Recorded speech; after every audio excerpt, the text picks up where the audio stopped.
Shalom, Awesome Kid yang disayang Tuhan, Prince and Princess yang cantik-cantik dan ganteng-ganteng. Hari ini kita memasuki minggu terakhir di bulan September. Mari kita bersyukur kepada Tuhan karena kita telah melewati minggu ini bersama dengan Tuhan. Puji Tuhan, sebelum kita mau memulaikan ibadah kita, mari kita sama-sama berdoa. Kami mengucap syukur buat anugerah Tuhan dalam hidup kami, karena sampai hari ini Tuhan tetap menjagai dan melindungi kami. Hari ini kami menyerahkan hidup kami ke dalam tangan Tuhan. Berkaryalah Roh Kudus dalam nama Tuhan Yesus. Haleluya. Amin.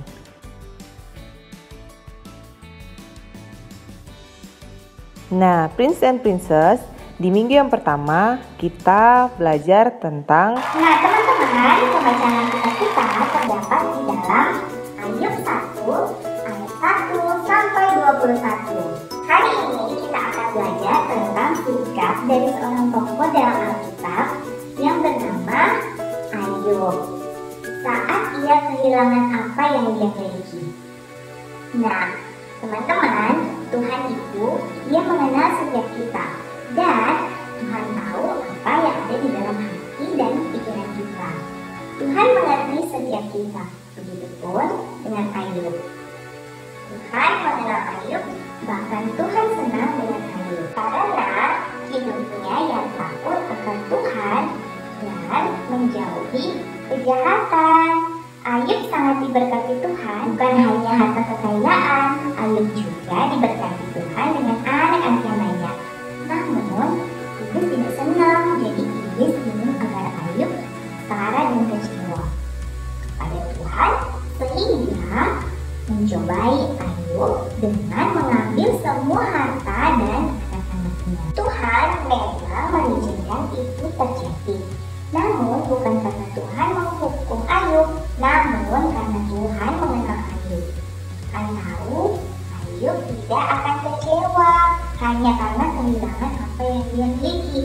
Dan benar, Ayub malah menyembah Tuhan dan berkata, dengan telanjang aku keluar dari kandungan ibuku, dengan telanjang juga aku akan kembali ke dalam.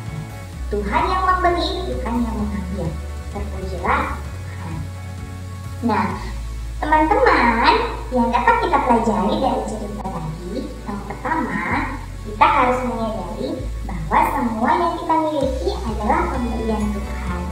Kalau sekarang kita memiliki uang, kita memiliki badan yang sehat, kita memiliki keluarga dan teman-teman, maka kita harus menyadari semuanya itu adalah pemberian Tuhan yang patut kita syukuri.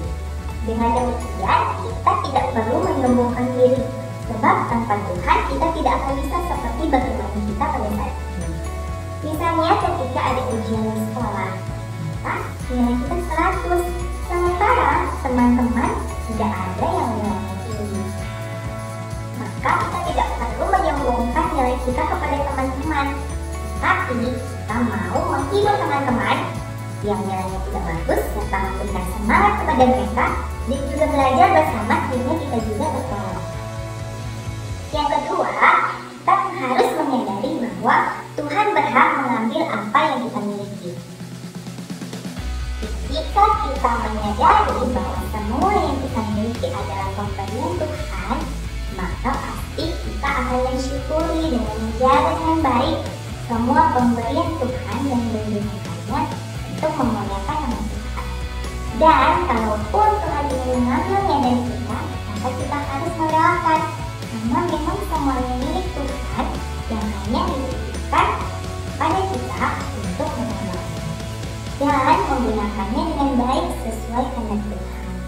Dan di minggu yang kedua kita belajar terdapat di dalam 1 Samuel 17 ayat 4 sampai dengan 39. Kisah tentang Goliat dan Daud.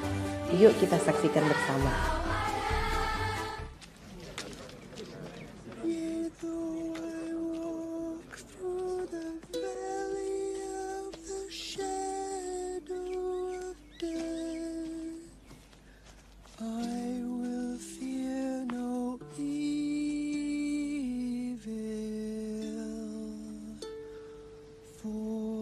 Thou art with me.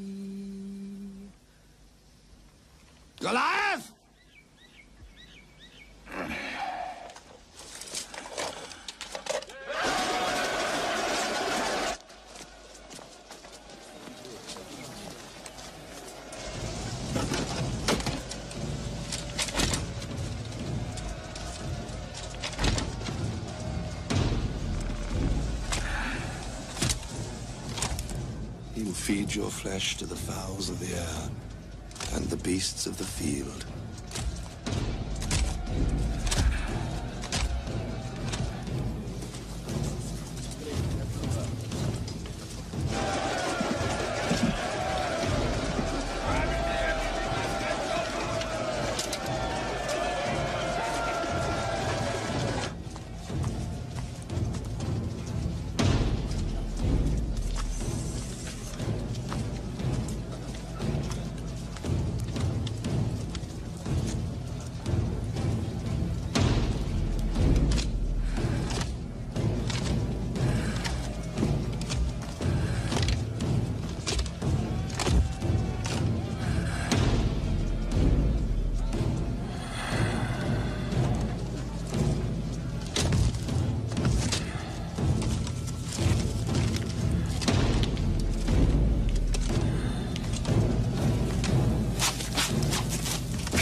So be it, Lord.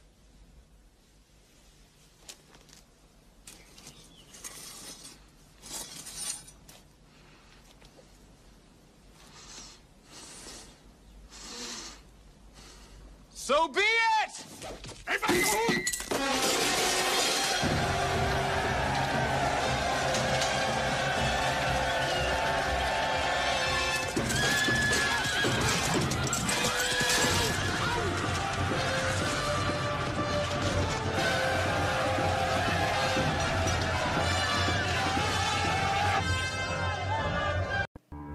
Nah, Prince and Princess yang cantik-cantik dan ganteng-ganteng, tadi kita telah belajar tentang sikap hati Daud.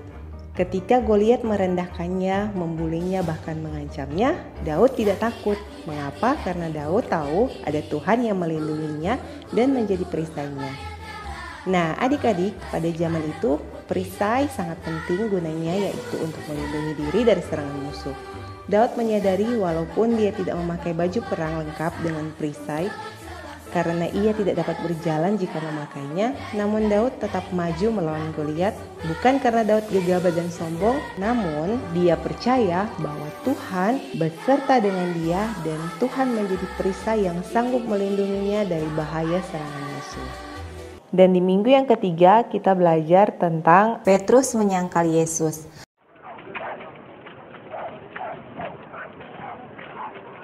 Jagalah dia.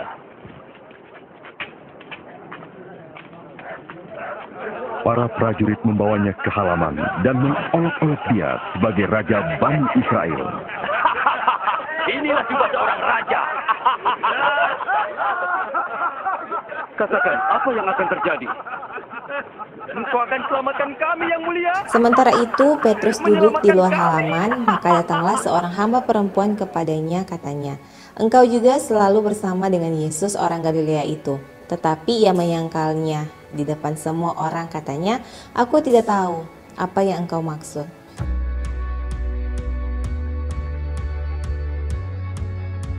Ketika ia pergi ke pintu gerbang, seorang hamba lain melihat dia dan berkata kepada orang-orang yang di situ, "Orang ini bersama-sama dengan Yesus orang Nazaret itu." Dan ia menyangkalnya pula dengan bersumpah, "Aku tidak kenal dengan orang itu." Tidak lama kemudian orang-orang yang ada di situ datang kepada Petrus dan berkata, "Pasti engkau juga salah seorang dari mereka. Itu nyata dari bahasamu." Maka mulailah Petrus mengutuk dan bersumpah, "Aku tidak kenal orang itu." Dan pada saat itu berkokoklah ayam. Maka teringatlah Petrus akan apa yang dikatakan Yesus kepadanya, "Sebelum ayam berkokok, engkau telah menyangkal aku 3 kali." Lalu ia pergi keluar dan menangis dengan sedih. Puji Tuhan, ibadah kita telah selesai dan Tuhan Yesus memberkati.